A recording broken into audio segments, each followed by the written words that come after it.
తిరు కుటుంబం బాలయేసు, మరియమాత, పునీత యోసేపు గారి యొక్క కుటుంబం ప్రతి కుటుంబానికి కూడా గొప్ప ఆదర్శం, గొప్ప సుమాతృక.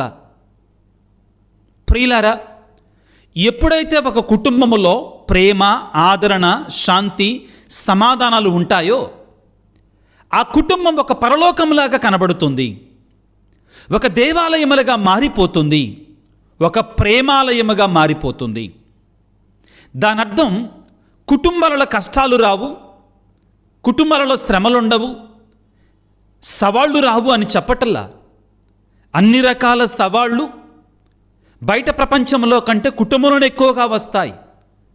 అయినా కానీ ఎక్కడైతే అర్థం చేసుకునే మనుషులు ఉంటారో, సర్దుకుపోయే భావాలు ఉంటాయో అటువంటి ఇల్లు నిజంగానే పరలోకములాగా, దేవాలయముగా, పరలోకముగా, ప్రేమాలయముగా ఉంటుంది. అయితే ప్రియులకు దేవుని బిడ్డలారా, మనందరం గుర్తుంచుకోవాల్సింది ఏమిటి అంటే, ఈ ప్రపంచాన్ని నడిపిస్తున్నటువంటి శక్తివంతమైన వ్యవస్థ కుటుంబ వ్యవస్థ.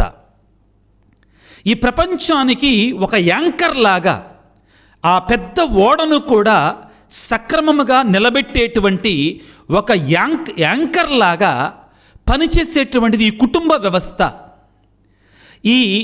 ఈ ప్రయాణములో, ఈ లోక ప్రయాణములో ప్రియులారా, ఇదిగో మానవుడు సక్రమమైనటు మార్గములో నడిపించే దిక్చూచి కుటుంబ వ్యవస్థ. ఇదిగో కుటుంబ వ్యవస్థ కూలిపోతే ఆ దేశం, ఆ ప్రాంతం, అక్కడ శాంతి సమాధానాలకి కొదువ ఏర్పడుతుంది, కొరత ఏర్పడుతుందండి.